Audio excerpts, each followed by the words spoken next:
So it's about 2013, and I have a communications consulting agency. And as part of that, my sort of beat is working with epic women business leaders to help them craft their messages, to help them tell their stories. Sometimes it's about speeches, sometimes it's about brand strategy, and sometimes it's helping them ghostwrite their books.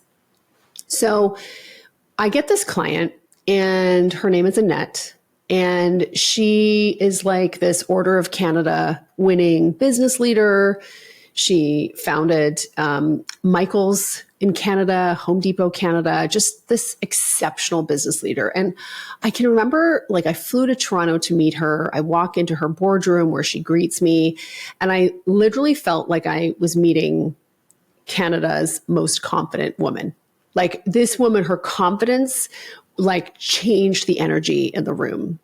So for me, it was just like, I was so incredibly inspired to see a woman who had that level of confidence, that level of self-mastery, that ability to be in the moment, to sort of just uplift people with her presence. So just incredible woman. So the next time I meet her, we are in Sydney, Cape Breton, or North Sydney, rather, Cape Breton, this smaller kind of community on the eastern coast of Canada. This is where she grew up.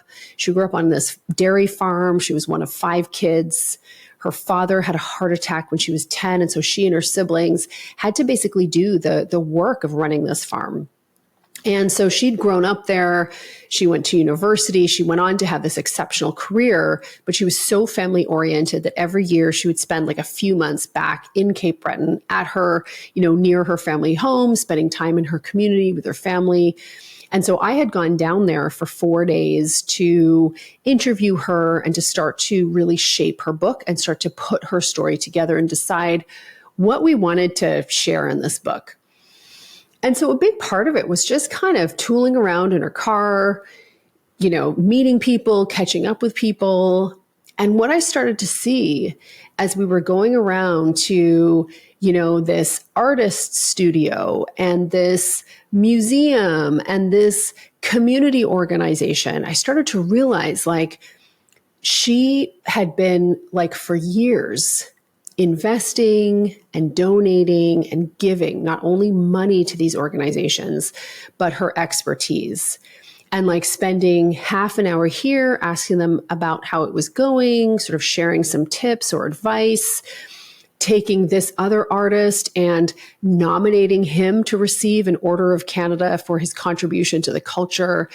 And what I started to see was not just a woman who had made herself incredibly wealthy financially, but what I saw was the bigger why behind that, and how the pursuit of creating wealth and generating cash, it's not just what it allows you to buy, it's about who it enables you to be, the person that you need to become to create that kind of impact is massively valuable, to society, to your communities. You uplift people with your presence. And that, like before that, I had never really been financially motivated because I just couldn't get behind it. But when I really spent time with her, I really started to understand the power of women with money. Just hearing this story, I can feel it in my body. Like I'm getting excited. And you and I both know that what people say they want and what they actually want are typically 2 different things. And sometimes we can't even put words to our desires or our wants, or like you said, the why behind it.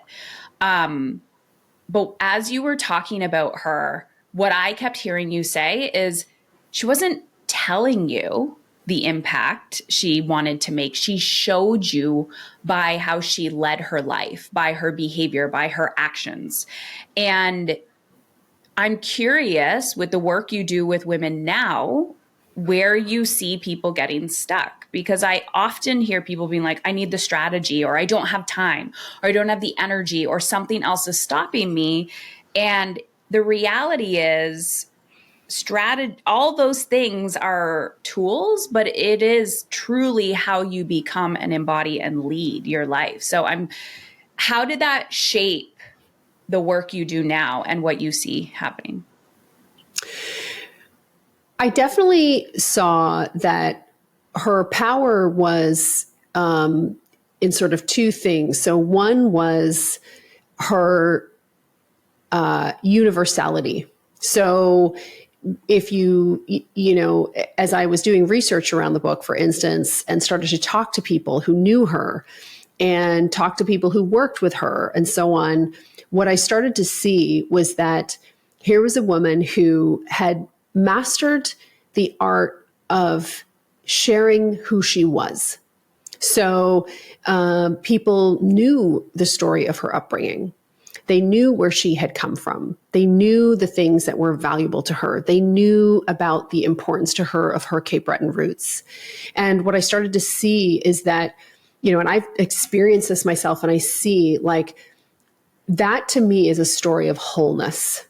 And I know that it's a part of the heroine's journey, which is the heroine's journey, like the hero's journey. He goes out, he gets the call, he goes out, he gets the thing, and he lives happily ever after.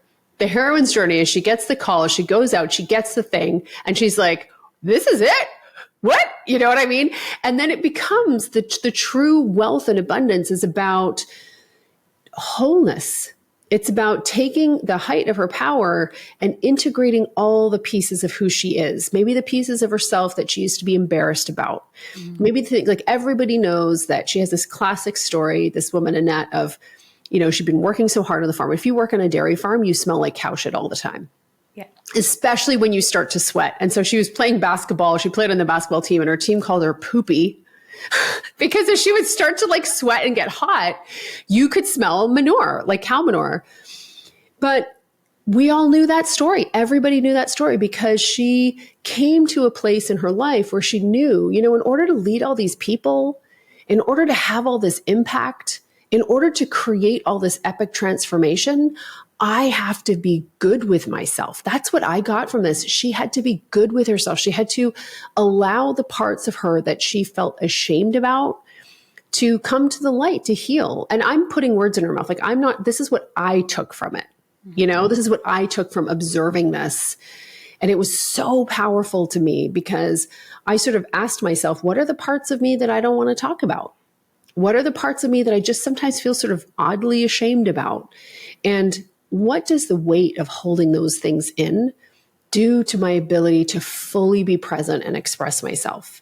I think that was the other part, like that presence, the real genuine connection that she made with people, the ability to inspire people about themselves, that they felt they inspired themselves to sort of initiate higher performance. Mm-hmm. These were all things that were incredibly meaningful to me. And I, certainly I see it all the time in the work that I do with women. But I also see it in the work that I've done in myself, which is to me, the most important work that I've done to create sustainable growth is to cultivate this practice of wholeness. Like every part of me is welcome at the table. Yeah. I know who's running the show at this point, which is me, the woman you're talking to, but all these other parts of myself, they're always welcome. Yeah. You're not leading from those places anymore. You're observing them, but they're secondary. They're not, they're not running the show. You talk a lot about, I perceive you as this determination to help women run $1 million companies. Oh, yes. And people talk about more money, more money, more money. But I'm assuming for you, it's not about the money. And we're talking about wholeness. There was a woman I was speaking to, and she was talking about, you're very good at stats. I suck at stats. But essentially, in a nutshell, paraphrasing, she was talking about how as the baby boomers die off, like women are going, not only do they have more money now, but they're going to have more money passed down, and they're not going to have the financial literacy skills to know what to do with it. And so it's not necessarily about like, oh, I don't make the money. I'm like, that's okay, but it's still like a core foundational life human skill. So Yeah. I'm curious your thoughts on that.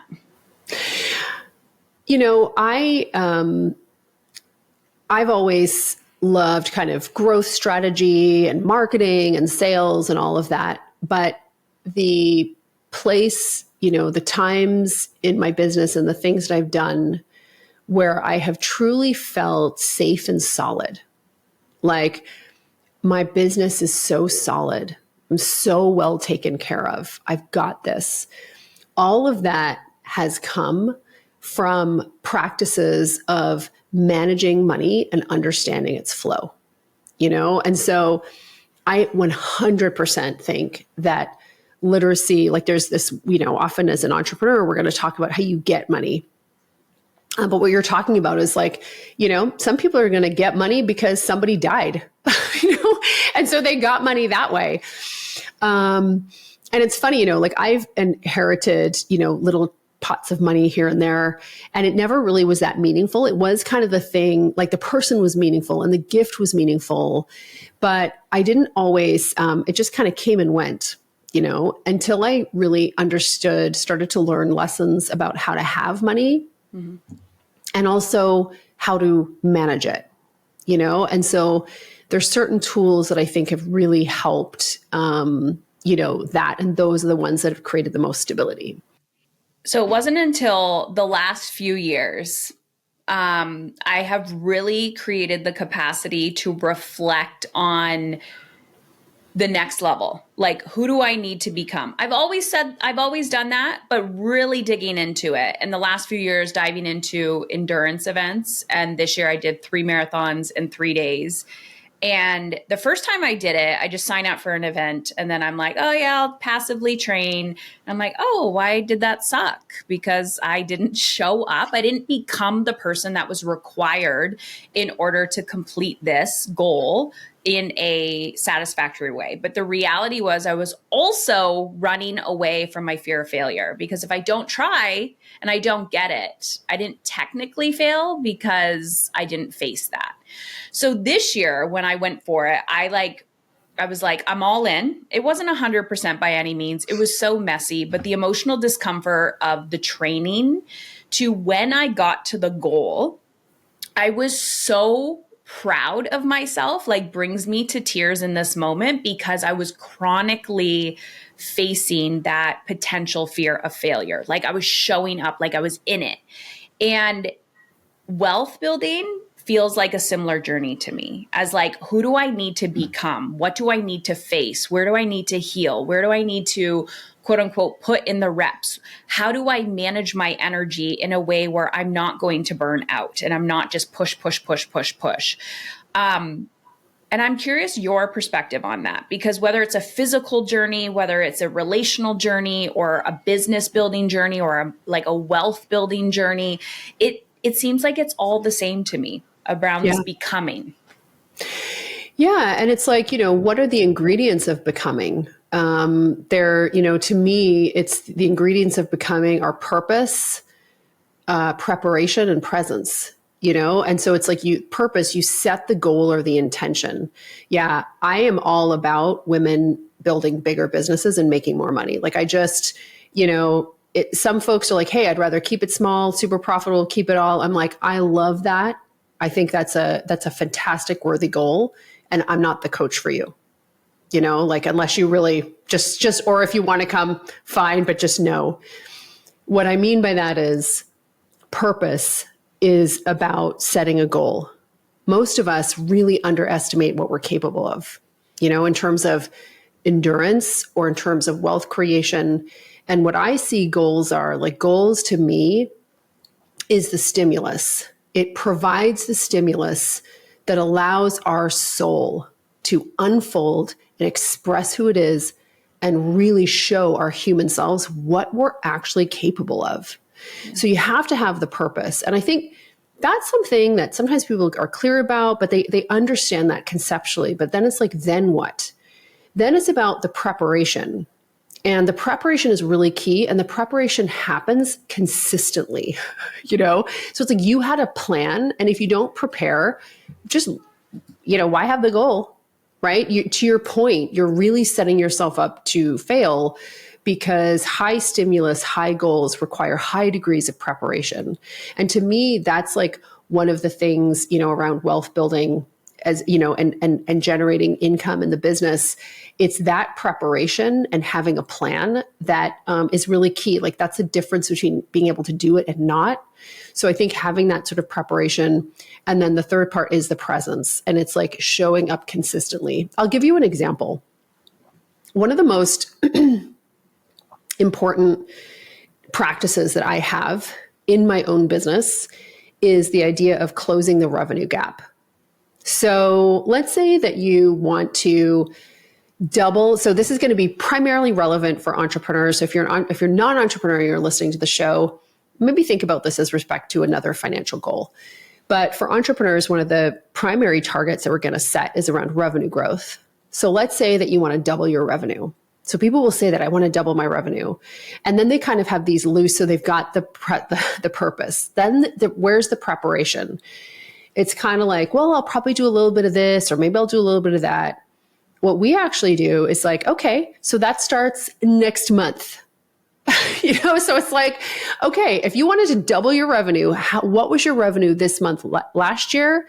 And what is it going to be this year? How much is already contracted? And what's the gap? And you bet, let's go. Let's get it. You know what I mean? And that's kind of the presence. And what's so fantastic about, so right, it's like preparation, it's purpose, you've set the goal, preparation, you have a plan, and then presence every day. You're looking at, hey, did we close the revenue gap? What is fascinating about that is that we've never not closed the revenue gap. And in fact, what we've generally done is like blast the revenue gap out of the water. Mm-hmm. So that to me, it's just kind of like there's a practice to it. There's a ritual to it. And we do feel incredibly proud when we do it. It's a simple practice. You know what I mean? It's very, very simple, right? But I think to your point, you've got to prepare yourself. You've got to set yourself up and be clear about what you want. Be clear about, preparing yourself to do it, and then show up and be consistent about it. There's that show up piece. The show up piece of if you say you want to 2x something, you're most likely not going to be able to do that in the current version of you. Yeah. There are things that, you're very cozy holding on to, and you have to choose to let that go. Because you will so get hard sometimes. No, it's not. It's emotionally uncomfortable. That's right. I was like, she's going to say something when I say this. You're right. It's not actually hard. It is emotionally uncomfortable. Yeah. You know what I have decided? So I'm huge on the drama triangle. You know what the drama triangle is in the empowerment dynamic? Nope. Don't ask me who creates it, because I don't know off the top of my head, because again, not great with reciting that. But I will tell you, like Gay Hendricks kind of talks about this in The Big Leap, but there is something called the drama triangle and the empowerment dynamic. In the drama triangle, there's the persecutor, the victim, the rescuer. In the opposite, the empowerment dynamic is the challenger, the coach, and the challenger, the coach, and the creator. And we show up this way in our relationships, but when we watch and observe ourselves in our own relationships, it's like, how am I showing up in the drama triangle? And I just made a huge investment. It's not even that huge when I say it out of my mouth, and I'm like, no, it's not that big. But it was an investment in alignment with my bigger vision, like my next level of where I want to go, which requires new skill, new strategy, and more accountability. And so I could feel it in my body. And I looked at my husband, I was like, I just don't want to be dramatic about this. I'm like, can you just send the wire, or I'll send the wire? And I was like, let's just have this like a normal conversation, like me transferring you $100. Like I could observe and see myself going in the drama triangle of like being the victim, like what if, right? The fear starting to kick in. And I'm like, if the desire is there, you are aligning your action with your desire. Yeah, your body's going to be uncomfortable. You're going to have like physical reaction. But if you're not buying into that, which is kind of what we were talking about at the beginning, like it's not in the driver's seat, you're just kind of like, yeah, I see you. And I'm like, I just don't want to be dramatic about this. I'm like, yeah. And I'm just like low key. I'm like, things are low key. We don't need to announce everything. Let's just be like, yeah, this is easy. This is easy. A little emotionally uncomfortable, a little tickle. I feel like you can move so much faster through life than over dramatizing everything. Like, oh, I have to do this. Oh, I have to do that. It's like, let's just keep going. Like you're drinking a glass of water. Be strategic. You know, there's a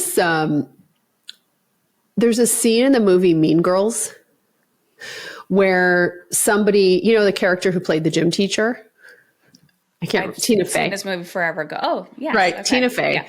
So one of the girls in the movie, she injures herself. She just hurts herself. And it's high drama, you know, some form of high drama sporting accident.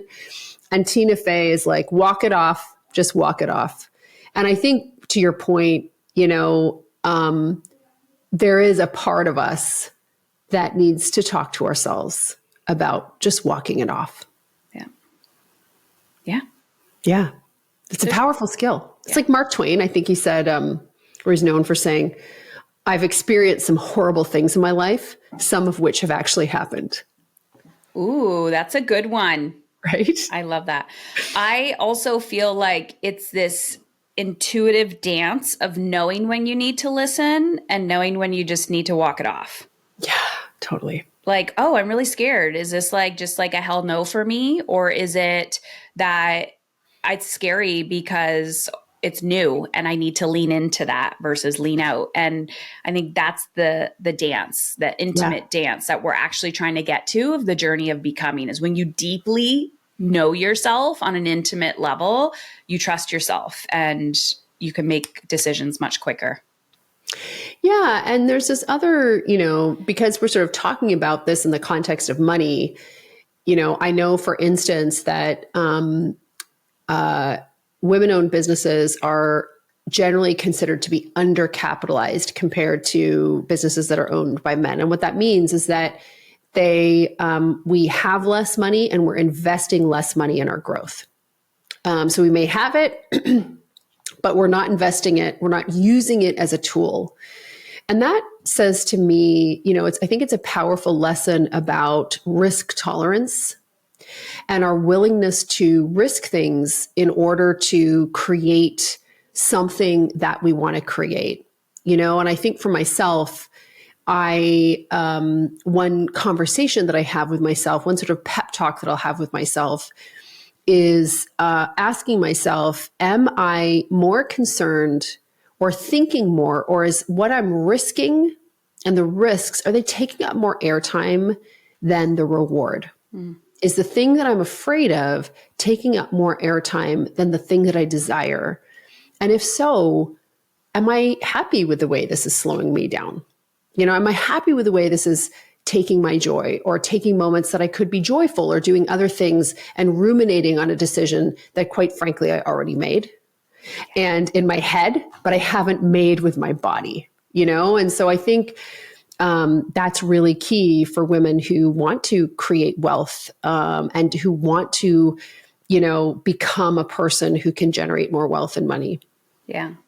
I have seen so many times, I was using the analogy of like skydiving, right? Like, where are you on this journey? Do you have the backpack on? Are you in the plane and you just need to leap? And most of the times I'm like, yeah, I can see all the drama you're creating around this. There's actually no new information that you need. You just need to give yourself permission to jump. Yeah. And leap. And everything that you're afraid of is just going to get bigger and bigger and bigger until you are no longer consciously making this decision and life is making it for you. So are you going to own it, or are you going to passively just be in default mode from life? Yeah. Yeah. And that's the so magic powerful. of an empowered woman. It is. And I think it's like I think it's important for women to hear other women having these conversations. Like, there's a lot of research about women in competitive or high pressure environments. And that just means something's at stake. Something big is at stake. And I think what we're talking about is that, yeah, something big is at stake. The things that we want, the big goals that we have, that's what's at stake. And what the research tells us is that women will often lean away. They don't want to get into those higher pressure or the highly emotional, uncomfortable situations. They'll avoid them. But one thing that historically really makes a difference is when they see other women willingly walking into the fire of emotional discomfort to get the things that they want. And it's just seeing somebody do that and knowing that one of your sisters is doing that is the thing that can really catalyze somebody else to choose that same path, to know, hey, this is a path and I can take it. So I so appreciate the opportunity to have conversations like this, to be a part of them, to hear other people having them. It's really inspiring. I think we need it. Yeah. I've seen so many times where I'm like, oh, wouldn't that be nice? And then I'm always seeking role models who are already doing it. And she's like, yeah, that's what my typical Saturday looks like. And I'm like, okay, permission granted. Right? Yeah. Permission granted. Yeah. Eleanor, I could talk to you forever and ever. Same. And let everyone know what you're up to, where they can get more of your genius, your brilliance. I think the best place is the Woman-Owned podcast. It's called Woman-Owned. You're going to be up. You're up next week, actually, at the time of our recording. So clearly, we only interview fantastic humans. Yeah. So come listen to the podcast there. You might like it. And follow you on Instagram. 100%. I like when I always tell people, take a screenshot, tag me, tag Eleanor, send her a message, let her know what your takeaway was from this conversation. Where can I know it's probably just your name on Instagram as well. At Eleanor Beaton. Yep. Perfect. Come say hi. Thank you, Eleanor.